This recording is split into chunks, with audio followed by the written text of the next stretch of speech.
Hello! You're listening to episode 12 of 8 Minute Movies Knives 8, a podcast talking about the 2019 movie Knives Out in 8-minute chunks, presented by me, Kieran, and him, Peter. This is a sequential podcast that contains spoilers for Knives Out, so you should go watch it first before listening and start this podcast with episode 1. Yeah. How you doing, Peter, after all of this time? I'm doing good. So where we left things, we're going on a bit of a break because, or partially at least, because I am in the process of moving, and I'm happy to report that I am still in the process of moving. Yes, I hear the process of moving is very easy and simple, and basically anyone can do it quite quickly. In no way will you want to scream constantly into a pillow. um, it's been a lot, and things have got delayed, and people who you really need to speak to just go quiet on you sometimes, and it's been a bit frustrating. So let me tell you about yesterday.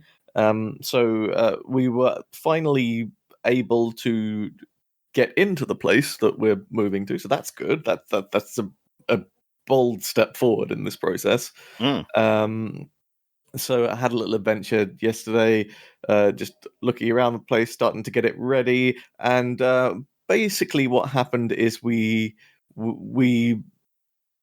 stayed too greedily and too deep in the new in the new place.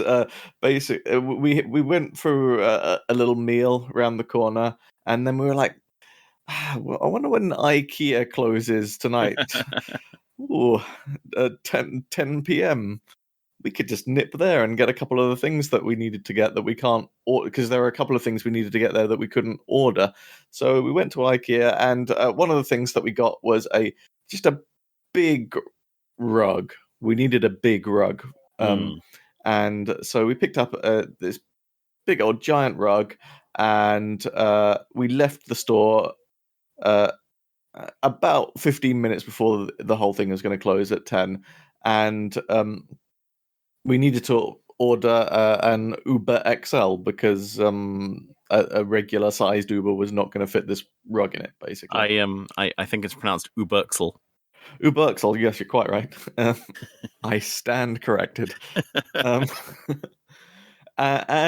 So basically what we then watched happen for the next 10 or so minutes was all of the Uber XL drivers in a 10-mile radius basically saying, nah, I don't want to do that. And we were like, how are we going to get this rug where it needs to be? So we tried a taxi company, and they were like, yeah, you'll be waiting an hour if you need a bigger car. And since it was about 10 at this point, we were like, maybe we don't want to do that. We would like to actually get to back to the flat where we live at the moment so we can sleep at some point tonight. And so we were like, we thought, okay, fine, we'll go back into the IKEA and get them to deliver it another day. That's what we'll have to do, because there's no way to get this home at the moment. And the second we resolved to do this, they closed the store. Excellent.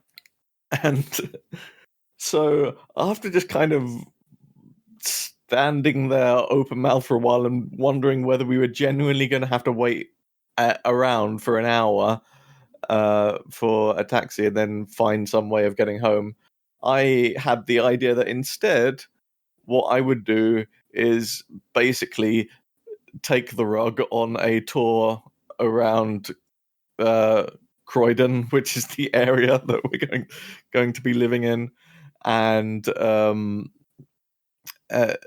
so I ended up taking it on a big old long tram and bus and walking journey. And then we met up back at the house and had then it turned out by the point we'd done all this rigmarole, there were no trains to go back to here anymore. So we had to order an Uber anyway to take us home, and we got back very, very late and sleepy. Oh, can I just say there is no point of your misery in that story that I didn't enjoy. No, it's perfectly perfectly justified. Like because on the whole, this is a very good thing. But I was just very impressed at how excellently competent we already are at being homeowners. We've got this whole thing down. It's great. All you have to do is buy a rug and then realize that you can't get the rug home and then lug it around a city for an hour. Yes, you've definitely taught me a valuable lesson about never buying a rug. It was the end of a quite long day. We were tired and perhaps not thinking straight. Unfortunately. Well, once again, listeners, we serve to demonstrate what the ultimate result of your hubris will be. Yeah. How dare you buy a rug? How Buying a dare rug. you? Yeah. You cock. We just thought, like, people need to get things from IKEA to their homes, and especially in the London area, lots of people don't drive, or at least don't have their cars with them. So surely there's some sort of system whereby you can get the thing that you just bought from where you are to where you're going. Oh no! At short notice. And there is. It just doesn't work at 10 p.m. But that's when the shop closes. Oh dear. There were several people in a similar sort of position to us, just kind of stranded outside of the IKEA, like thinking, what now? Oh dear. Well, that was fun. So how are you? I'm good. I am good. I haven't bought any rugs recently, and after all that, I shan't. Mm. I watched a film recently, Peter. I know it's bold of me to mention films to you, given your complete and total unfamiliarity with them, but Go on. It was the film Prey. What do you know about Prey? I know that it's 2 video games. Yes, this is neither of those. Tell me about it then. Okay, so if you had to guess what popular IP it's part of, what would you guess? Oh, it's part of a popular IP then, is it? Yeah. I'm going to say Predator. Yeah, well done. It's a Predator movie. Okay. Which I don't know. I thought they were going to keep that on the DL like throughout the film, but they just kind of rip that Band-Aid off about 5 minutes in. So I was like, oh, okay. Right, fair enough. Yeah, I genuinely didn't know that, by the way. I know nothing about this film. Yeah, so basically it's a very prequel A very prequel to all of the Predator movies, because it's set in like the 1700s. Oh wow, okay. Yeah, and there is a tribe of Comanche Indians, and it focuses on and I can't remember her name, which is bad, but I did watch the movie at like 2 a.m. and I was quite tired. A young American Indian woman who is part of this tribe who wants to go on her first hunt to prove that she's, an adult, I guess. I'm not entirely sure what aspect. It's a ritual thing. Right. And long story short, she ends up hunting a predator who is on Earth to do some hunting. All right. Yeah, and it's really good. It's very very very enjoyable. It weirdly ties up some loose ends from Predator 2. Okay. Somehow. The effects are all very well done. It's sort of got like a lower budget vibe than some of the other Predator movies, but like the most recent Predator films have been, oh, what's a charitable word for awful, Peter? Um. So, let's say perhaps quality challenged. Have you? What Predator films have you seen? You've definitely seen Predator 1, the one with Arnie in the jungle. Yeah, like in the background Yeah. in your house, Yes. definitely a couple of times. But I would say I've never pointed my eyes at it with the intent of watching it from start to finish with my full attention. Right. And I definitely would have made you watch Predator 2 as well. That seems likely. That's the one with Danny Glover in the city. The concrete jungle. It doesn't really ring a bell, which means I might have seen it once. Yes. And just not really taken it in. But after that, there have been 2 recent attempts to try and re-enliven the franchise. And they were Predators. Do you see what they did there with that name? It's the aliens thing. Yes. Yeah. Which is basically sort of like a redoing of Predator, of like the original Predator movie, but with a big twist. And it's okay. Like, it's full of really forgettable characters who ultimately achieve nothing. Is the big twist that there are lots of predators? Because no. No, okay, spoiler warning, listeners, if you care about a movie that came out about 10 years ago. The plot twist is that they're all humans who have been taken to an alien world where the predators will hunt them there. Okay. That's it. That's the big twist. And I can't remember how it ends. It's a very nothing movie. Right. Then they again tried to sort of reboot everything with with Predator. No, Christ, what was it called? The Predator in 2018. Where that one, a small child finds like this remote control unit that summons a Predator spaceship. Because he thinks it's a toy, but it's not. And they come to Earth to hunt the child or whatever. And there's a lot of weird shit in that they were trying to stretch the Predator, like, canon a bit.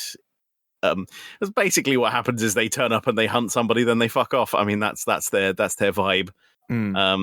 But in the Predators, they're like, no, they take them to steal their DNA to inject it into themselves to make themselves even better hunters. I'm like, oh, all right. If you say so. Yeah, which, like, it feels a bit like a fever dream, but I'm fairly certain there's like a 19-foot tall predator in that movie at some point. Okay. Done in really flaky CGI. Sure, why not?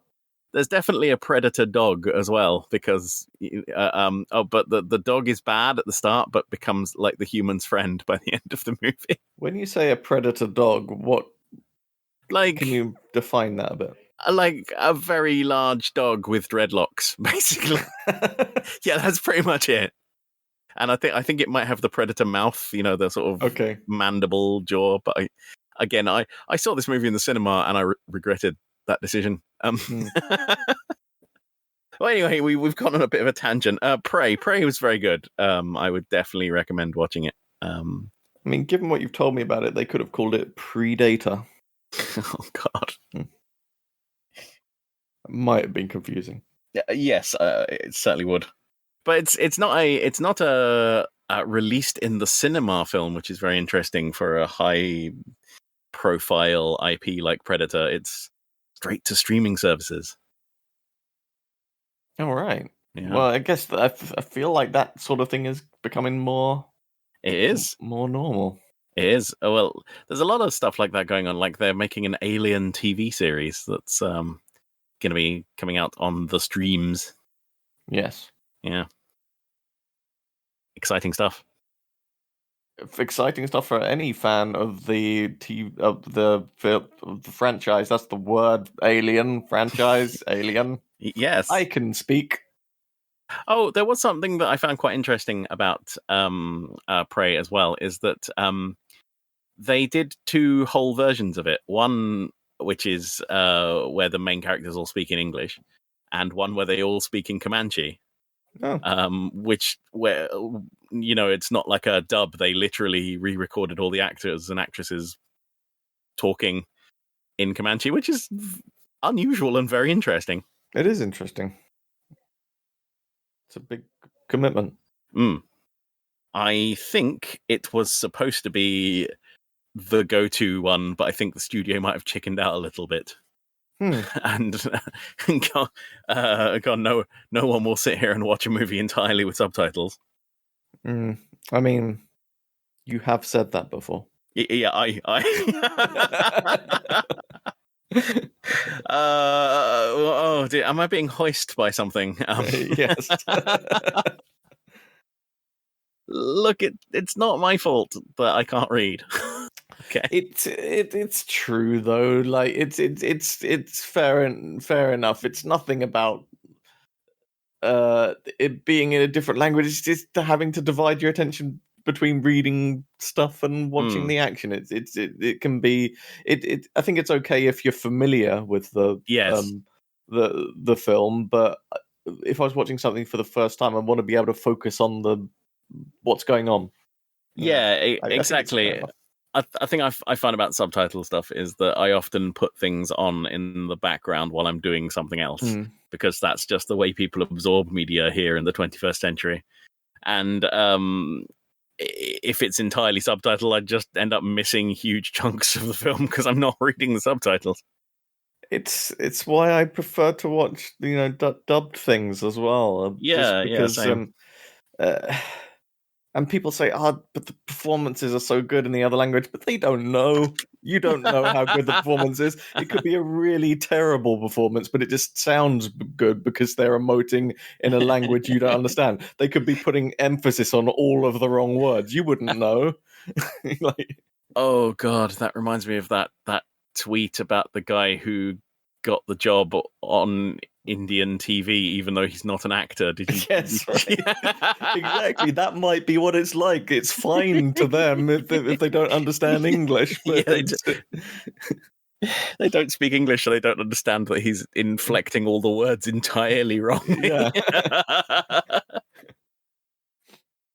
Oh God. There's a certain amount of the performance that you will get across, even if you don't understand the language, but it is kind of easier to disguise awkward stuff as well if you literally don't understand what's being said apart from a subtitle underneath it. Yeah, it's a thing I've heard about Arnold Schwarzenegger, and I don't know if it's true, but like they apparently in Germany dub him with another actor because he's got a pronounced Austrian accent, and he kind of sounds like a farmer to them. so like they genuinely dub him over with somebody else. Oh, that's very funny. Even though he is a German accent, it just doesn't sound right to them. Oh God. Anything else exciting happened at you? Oh, I mean, I've been playing some video games and things, but I think we've gone on enough for now. We'll maybe save those for another lovely time. All right. Okay. So, we are recording a podcast, he said nervously. Have you forgotten how to do this? Yes. Right. I introduced game with bells. Okay, so we got some bells that we ring occasionally for reasons that are increasingly obscure. Yes. Pretend I have my one. Mm. I can see it. It's just quite far away. We've swapped back. Okay. All right.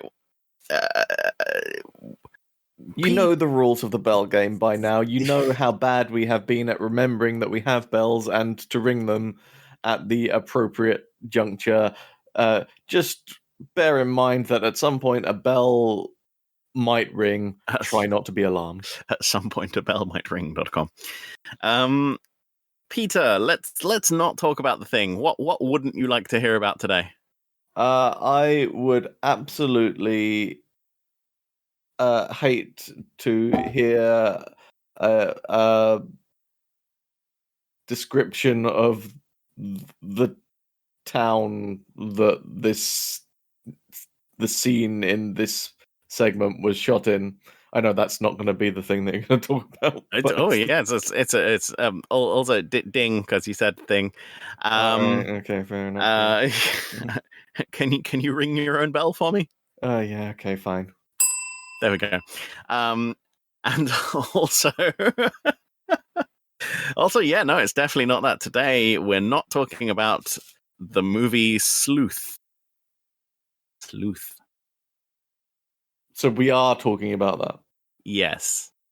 And we're not talking about Knives Out. Yes. No, Right. we aren't talking about Knives Out, even though we will be talking about Knives Out. Okay, so we're not talking about the film Sleuth. Yes, we're not talking about it. Okay, this was perfectly clear. And I feel like you might have notes. Right. Sleuth is a 1972 British-American mystery comedy thriller film directed by Joseph L. Mankiewicz and starring Laurence Olivier and Michael Caine. The screenplay is by playwright Anthony Schaefer, and it was based on his 1970s Tony Award-winning play. Have I seen it? I don't think so. Yeah, I don't know if a lot of people have seen it, but it is a very entertaining film. And I should continue reading. Yeah. Andrew Wick, Laurence Olivier, a wealthy author of detective novels and game aficionado, facing off against his wife's lover, Milo Tyndall, played by Michael Caine, a middle-class hair salon owner. When Wick, who is seemingly content to split from his wife, strikes an unusual deal with Tyndall, it sets into motion a fierce game of one-upmanship between the two, with the stakes growing increasingly higher. Both Olivier and Caine were nominated for Academy Awards for their performances, and critics gave the film overwhelmingly positive reviews. I only saw it myself like fairly recently, like in the last couple of years or so. But it's really entertaining, and it's one of those movies where you can barely look away from what's going on. And they listed like two members of cast because pretty much, yeah, it is like there are two or three actors in the whole movie. So why does nobody not talk about it anymore? Oh, sorry. So why does nobody talk about it anymore? That's the one. Oh, smooth! You almost pulled that one off. I don't really know. I mean, I think maybe it's just because it's getting on a bit. It's from 1972. It is very entertaining though. It's definitely one to watch, and the reason we're talking about it is it's one of the movies that Rian Johnson mentions as being inspiration for Knives Out. Because there is or isn't a murder as part of the plot of the film. Well, I feel like this is a film that we'll have to watch sometime. It's genuinely hard to tell. Yeah, no, it is very entertaining. And the description from the synopsis, a game of one-upmanship between the two, yeah, that's really accurate. Basically, the two of them are increasingly trying to outdo each other. And it's very entertaining to watch. I don't want to say too much because it may spoil some of it, but it's definitely a film in two acts. Right. Well, we'll definitely watch that sometime. Yes, it's very good. You should watch it too, listeners. If you do watch it, why don't you tell us what you think about it? Yeah, you could email us or fax us or telegram us or Scream your thoughts into a fireplace. you could mimeograph us. Yeah, you could maybe train a carrier pigeon to deliver a message about what you thought of this film. Can you train a carrier pigeon to just arbitrarily deliver messages? I think so, yeah. Uh, perhaps even coo in Morse code your thoughts about Sleuth. Cool. No. This episode's a weird one. Answer and We've both had a funny couple of months. yeah. Some time has passed in a weird way.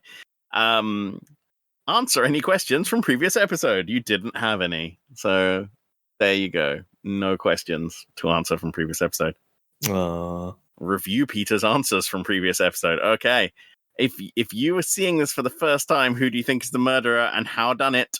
And you still think it was Marta with the poison, but you think there's something more to it, something unusual has gone on.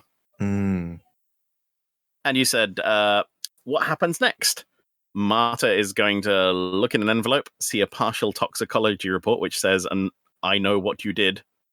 Marta will panic and get in touch with Ransom so they can go to the blood toxicology lab. And then there's a car chase. I think I did pretty well here. Yeah, you did. I was most impressed. Yeah, well, like 6 out of 10 impressed, I guess. Wow. That's the most impressed you can be there. With you, yes, certainly. Okay. That's fair. I saw a small dog the other day, and that was a 7.5. All right. With that, then, I guess it's time for us to start watching, and we're going to be watching 1 hour and 28 minutes to 1 hour and 36 minutes of Knives Out. Marta says that with her resources, she'll be able to fix things, and Walt says that she better be sure that's what she wants. And here I feel like Walt seems to go right back to being ineffectual again. It's like this argument didn't even occur to him because, like, in his head, he still has all of the power, and it just assumes that they, as a family, have all the power. But of course, they don't. And as soon as Marta points that out, that your shit is mine now, actually. So yes. You can't help me with it.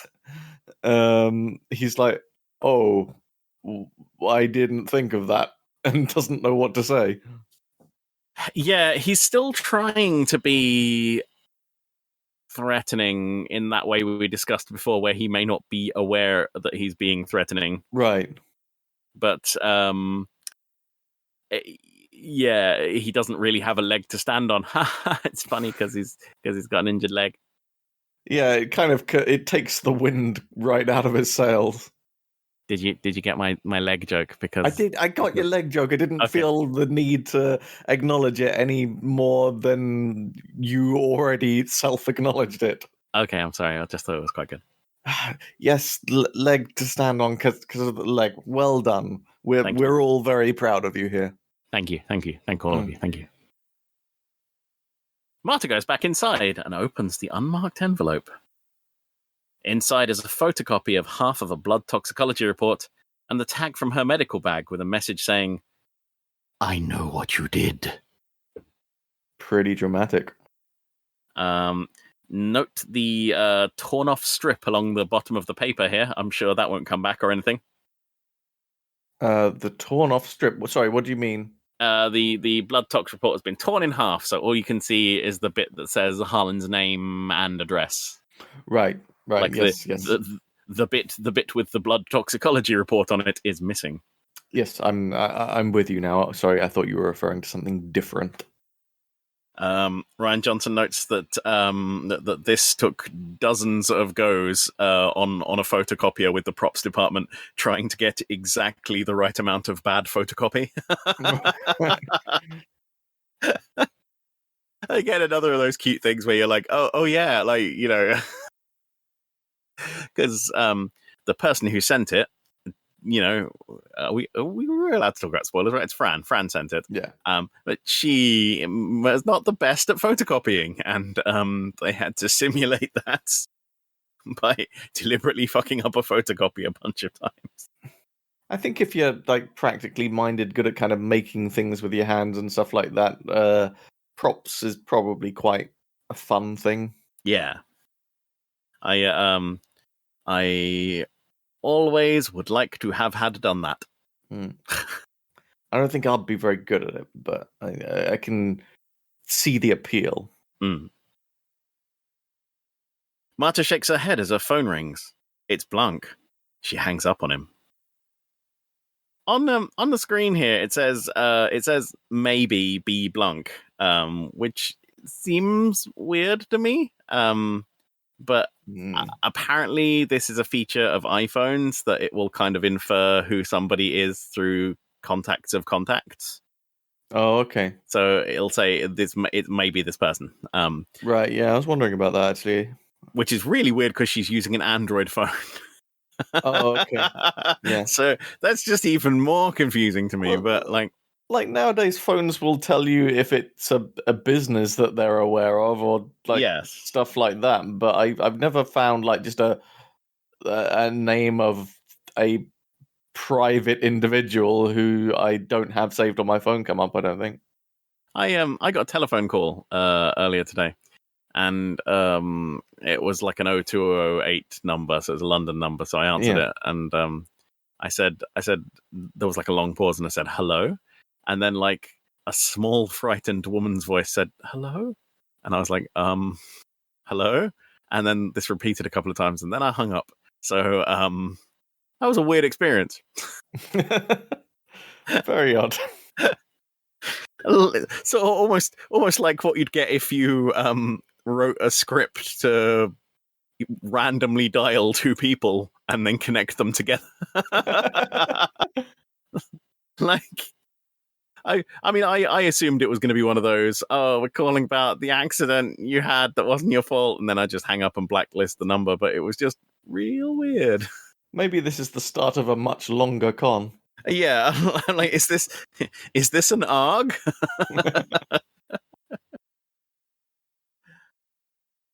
We cut to outside Ransom's house. Did you like his house, his little glass box? I always wonder whether I suppose like it's got air conditioning or whatever. That seems likely, but it always feels like a place like that is just gonna be a greenhouse. It's gonna get really warm in there. I suppose it depends on the environment of the area surrounding it. But I quite like big old rectangular houses for some reason. Big glass windows. His house is a modernist home built in the 1950s in Brownswood, Lincoln. It was built as part of a project from 1953 to establish a community with houses that were open to the natural settings in a practical and efficient way. That's quite nice. It's a nice looking house. That's why. So, to peek behind the curtain for a second, you always send me a copy of your notes, but it's not. I think it's not a complete copy because you have additional notes for yourself sometimes, and that's why in my version of these notes, it just says randomly here the line "settings in a practical and efficient way." Ah, yes, I copy pasted it wrong.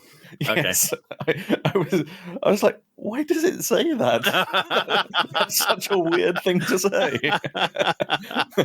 Settings in a practical and efficient way. What do you mean by this? Well, it's because usually I rely on word wrap, but on this one occasion I hit enter instead by mistake. Yes. Oh, Jesus, Peter. Marta has shown the note to Ransom, and he says that the report will show the overdose. Peter, we're playing a game. Mm. Real location or set? Real location or set? This is the. Are they in a real location or in a set? This is the house. Yeah. I'm going to say. I'm going to say real location. Yes, well done. It is real location. It is just the actual interior of the house. Yeah, I was going to say that would be something that would be difficult to build as a set, and if they went to the trouble of finding that 1950s home, then just to have an exterior shot of it and then rebuild the interior of it elsewhere, that would seem really weird to me. There's a lot of stuff in this scene that's really interesting if you have a sharp eye. I don't mean like the little dog. I mean like, just a good perception, I guess. I don't. So what is it? Okay, so there are two things which definitely come up later, like visible here now, which I don't know if you'd notice them or infer the, what had happened. But if you look behind Ransom, like by the window, there's a row of like big brown glass jars, like jugs. And one of them is missing in the middle, and it's the one that he uses as a Molotov cocktail to burn the blood lab down. Nice. And there's a shot where he's holding up the blood toxicology report, and in the background behind it are a big pile of New Yorkers. And of course, we all know about the infamous Benoit Blanc New Yorker article. Yes. So yeah, there's a lot of stuff in here that incriminates Ransom. If only you had the foresight to know about it, I guess. Well, I mean, I think later on in this segment, we might start tipping the balance towards suspicion towards Ransom.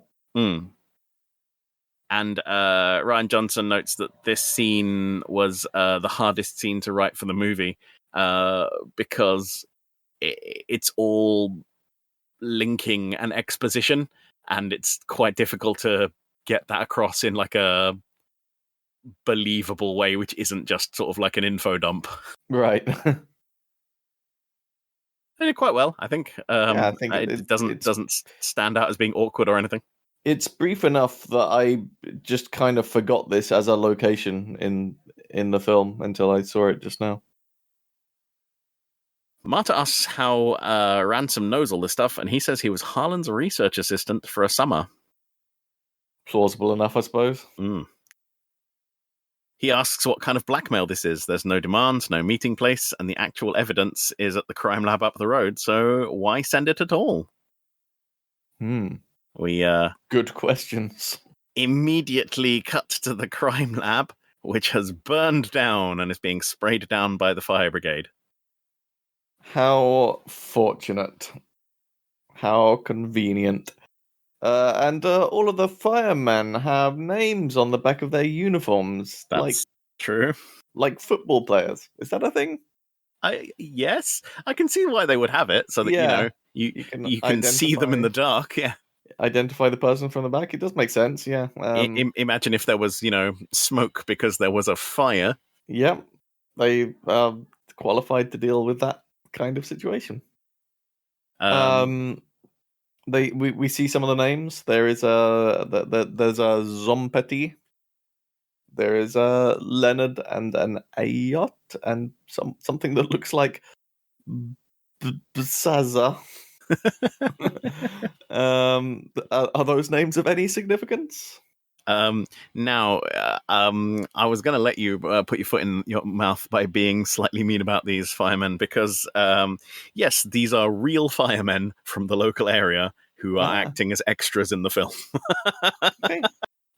That's good to know. So presumably those are their actual names. Those are the actual firemen. Okay, fine. It might not be, but they are for realsies fire people.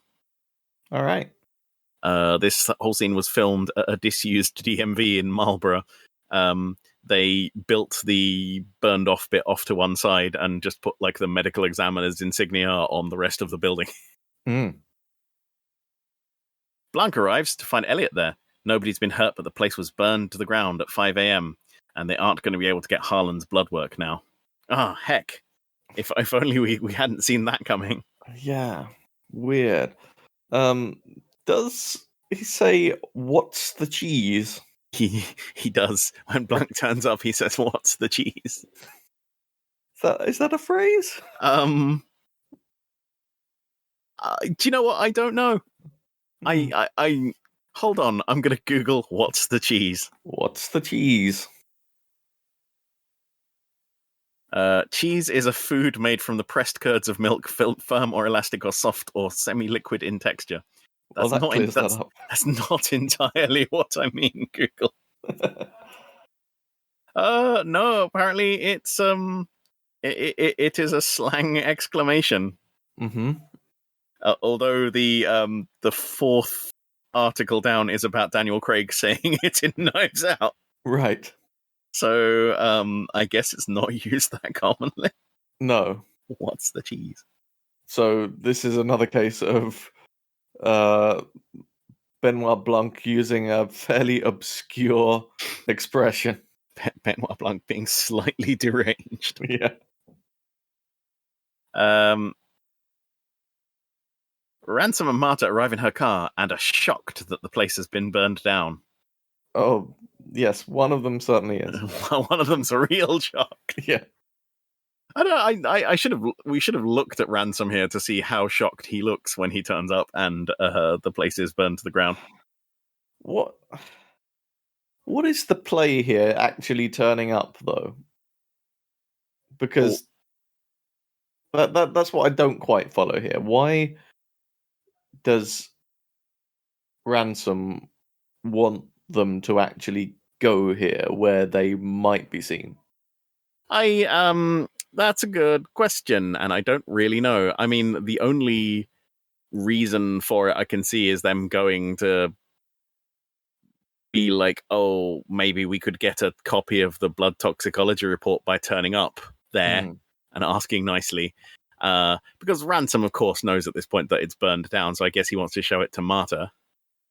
Yeah. But we don't know what justification he gave her. I mean, on the face of it, like you say, it does seem a bit weird to be like, yeah, no, I'll just turn up and I mean, I feel like if I were Ransom, I'd just say, no, there's no way that we're going to be able to get in to get a copy of the toxicology report and buy it, and even then it would look really suspicious if we did. So we should just we forget about that, let her think that she's screwed for a while, and then find out later that it's been mysteriously burned down. Yeah, but he doesn't know what Marta will do if she thinks that the jig is up.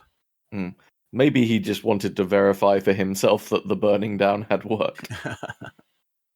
Yeah, I think he wanted to show her that it had burned down, but yeah, I don't think this holds up if you think about it. There doesn't seem to be like a legit reason why he would be like, well, let's pop down to the blood lab, which is going to be swarming with firemen and like police and stuff. Well, he wouldn't know. He wouldn't know. He wouldn't know the firemen and police were there.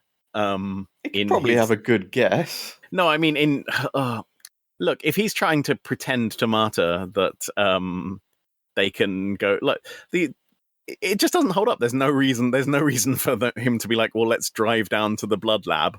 Yeah.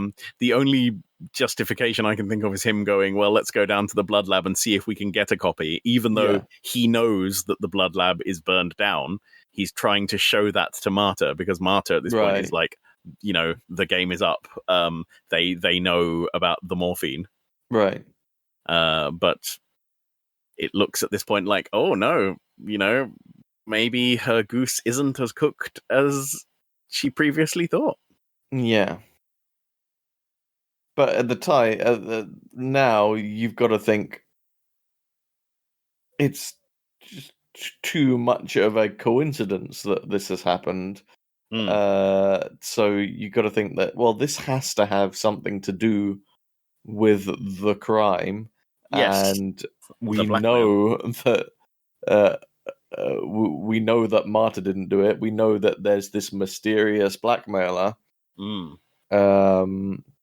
So at this point, I would say you're definitely into the plot thickens phase of this. Yeah, something is afoot, as Benoit Blanc says 3 times.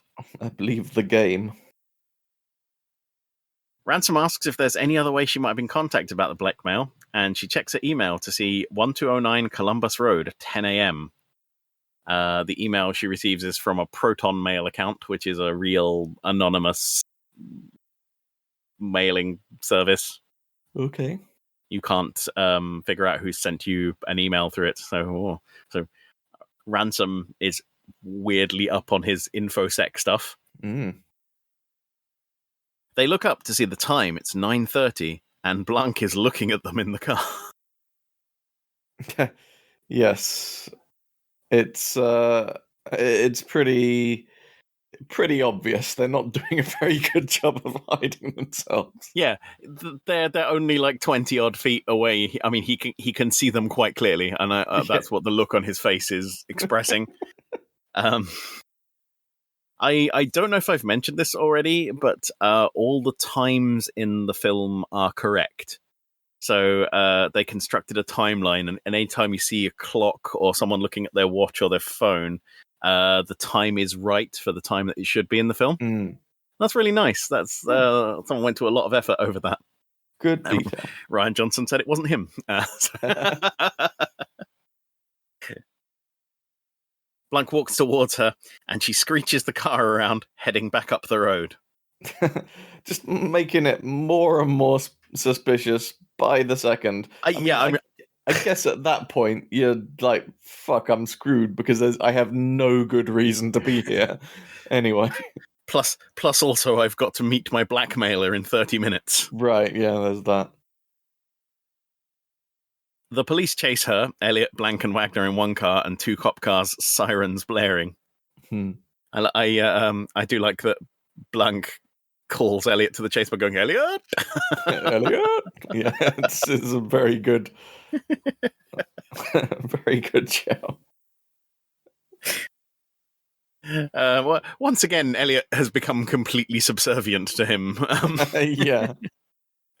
What did he say was a completely impartial observer? Yeah. That has not panned out. It really hasn't. And I feel like that's a core part of his personality. And I hope we see more of that in the follow-up that we're getting of him just kind of trying to be this kind of background detective working things out in the shadows, but just can't help but stick his beacon everywhere. That's The Glass Onion coming fall 2022.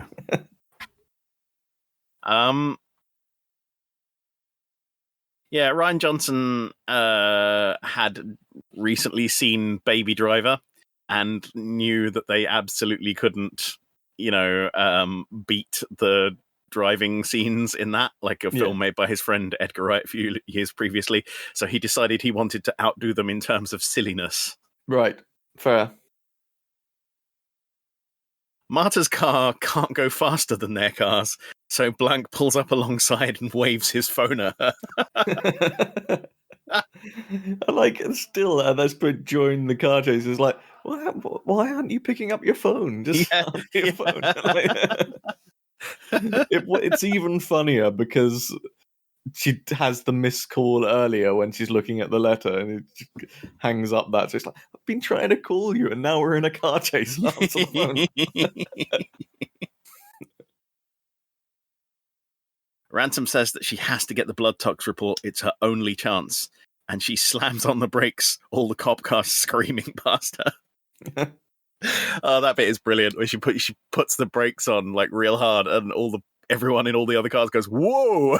Like they go screaming past, obviously not expecting her to completely stop in the middle of a freeway.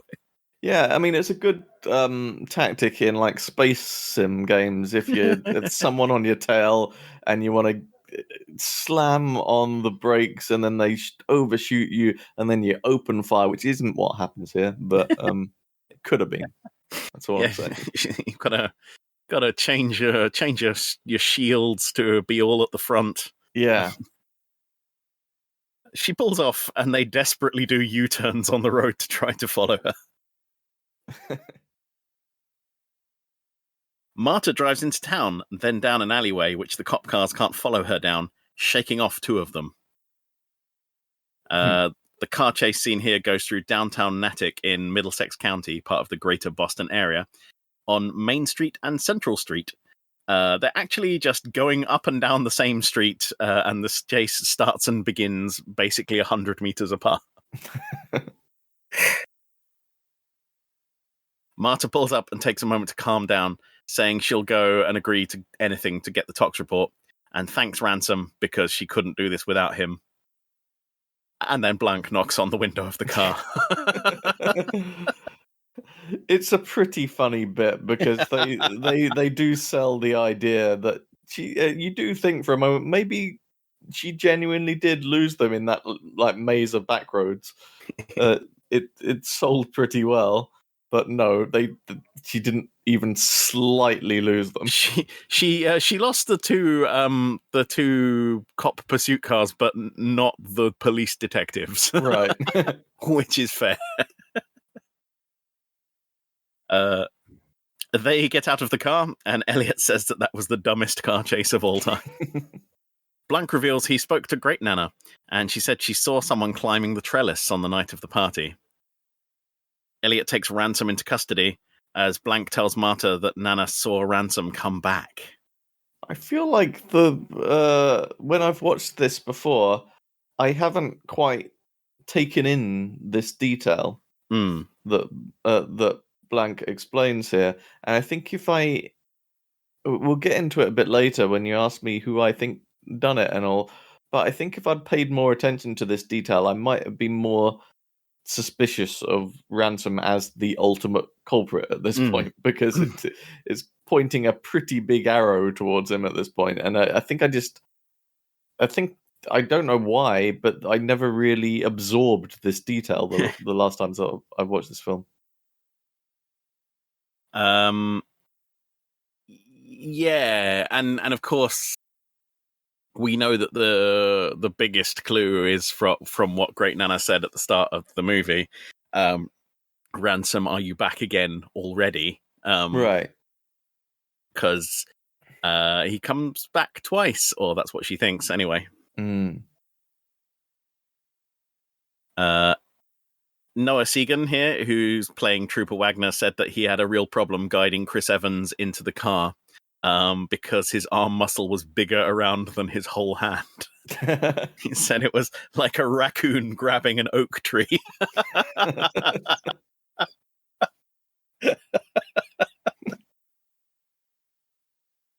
That's good. Blanc asks if Ransom asked her to drive when she saw them, and she says yes, which is a lie. And she gets into the car and quickly throws up into a big gulp cup. Fair enough. I mean, he's an asshole. She can drop him in it. It's fine. Honestly, in the cinema, I thought Blanc was going to take a sip from this cup at some point. I was horrified. I was setting myself up for him to just be like, "What the hell is?" Yeah, I know. They definitely talked about doing that. I was like, Blanc is going to take a big sippy of that at some point, and it's going to be the worst thing.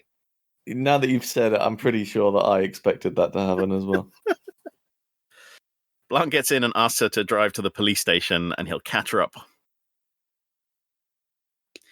As they drive, Blanc rambles about the case.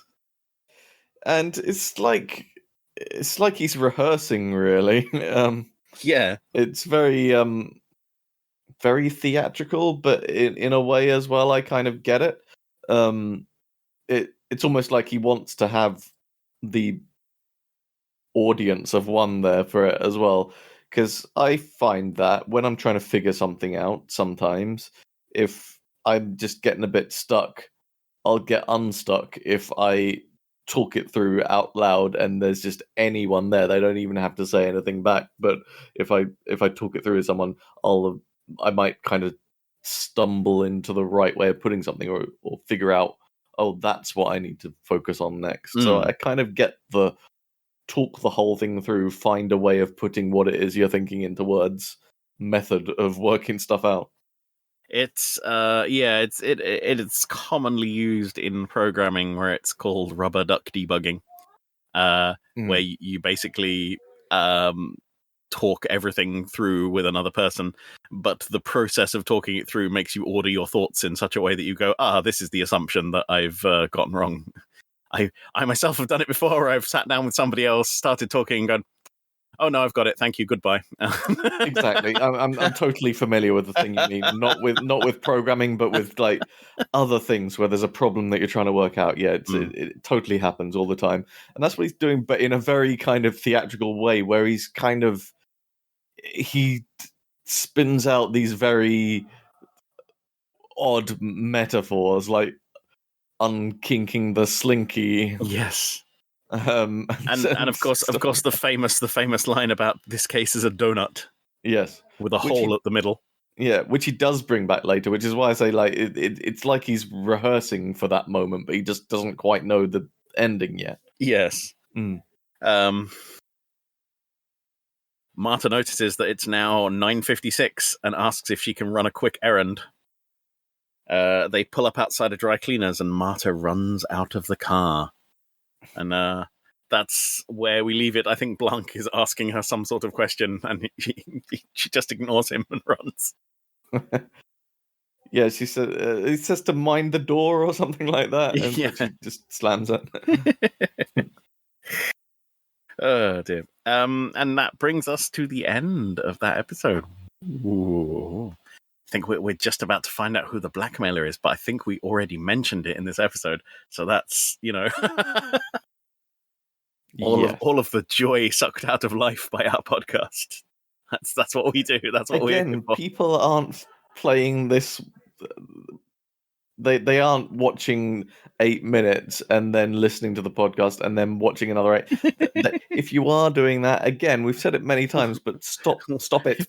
If you are doing that, what's wrong with you? How do we stop you? Yes. Oh, okay. Peter, then, if you were seeing this for the first time, who do you think's the murderer and how done they do it? How done they do it? How done they do it? Okay. All right, we'll go with that. Well, it's difficult because the first time I saw this, I definitely did not think it was definitely Ransom at this point. I definitely thought there was more going on that I didn't understand, but I didn't really have any theories about what that was at this point. Right. But watching it back and watching it in so much detail, when some of these little details are brought to my attention, like the detail about Great Nana seeing him climb up the trellis, I have to start thinking that he's got a bigger plan here, and that if he was skulking around on that night, then it could easily also be true that he had something to do with the murder. So you're saying you think it might be Ransom? I'm saying I think it might be Ransom, but I don't know how at the moment. And what happens next? So I believe what is going to happen is that Marta is going to go into a kind of back room, and in there is going to discover a a Fran. Fran. Yes. Apparently poisoned and is going to grab hold of her and say something like, you did this. And then kind of collapse. And I think all this while Benoit Blanc is going to be in the car with his iPod or whatever, singing show tunes to himself. He's such a dork. And I don't really remember exactly what happens after that. Oh. But I think it all leads to them going back to the house for the denouement. Do not ever say denouement like that again. I will. I'll say it as Frenchly as I like. So yeah, I think that's where we're going. I just don't exactly remember after that scene how we get from there to back to the house where everything, all of the little threads of the plot are going to come together. All right, and we don't have very much of it left. So what are you thinking of the film so far? Well, it's all coming to a head, isn't it? It's very much. This is probably the most action-packed segment of the film, but it's the climax before we get to the kind of real kind of climax of the film. That doesn't even make sense. The climax Yes, before the real. it's the pre-climax. It's an exciting bit before a more cerebral form of climax that we're about to get in the form of Benoit Blanc explaining everything that has been happening. And I think that he gets there just in the nick of time before Marta is about to confess everything, thinking that she doesn't really have any choice anymore. He's gonna just get in there and save matters because he figures out what the whole thing's going on. I don't know whether he's cracked the case. Yeah, so I'm really looking forward to seeing everything that's been set up in these last segments pay off. I'm sorry, finally. I'm sure what you said was very interesting, but I got hung up on a more cerebral form of climax being an extremely incel phrase. Yeah, I'm sapiosexual actually.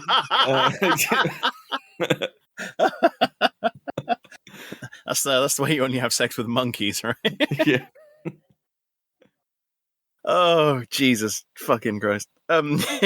Listeners, if you have any questions or comments, if you're an incel, no. Well, what the fuck's wrong with you? Yeah, just stop it. Yeah. You can email us on podcast@8minutemovies.co.uk. You can do that anytime, night or day, and someone will reply to you within 20 minutes. I don't think that's true. That's not true. No, that's not true at all. If you like the show, you should tell a friend. Hopefully one that isn't already listening to the show, because that gains us no net movement. Or tell a stranger. Yeah, tell a stranger. Sit next to someone you've never met before on the bus, especially if they're listening to something on headphones, because you know that they might be listening to a podcast. Interrupt them and tell them about a podcast, and hope that you aren't, arrested. Yeah, that'll go well. It's our podcast guarantee. Harass a stranger day. Oh, where was I going with this? Yeah, just leave a comment wherever you listen to it, if that's possible. I know you can do it on Apple Podcasts, probably. When we say leave a comment wherever you listen to it, we don't mean say if you're in a toilet stall or something, just write on the wall about the podcast. Although maybe that would work. I was going to say that's viral marketing, right? Hot podcast action. Go to this website. For a good time, visit this URL. Yeah. Oh, Christ. Well, thankfully it's time to end all this once and for all. We approximately remembered how to do this. If someone wants to speak to you for some reason after hearing this... Oh, God, I forgot to do the outro. Yeah, you can Twitter me on Twitter. Sorry, I forgot what the individual noun for a Twitter subunit was. And how would people Twitter you on Twitter? I'm Kieran J. Walsh on Twitter. All right. Where I can be doubly twittered for your pleasure. And I am Kestrel Pie. That's Kestrel like the bird, and Pi like the irrational number. Okay, and with that, it just leaves me press stop in Audacity. Goodbye, listeners. See you soon. Bye. Bye. Bye.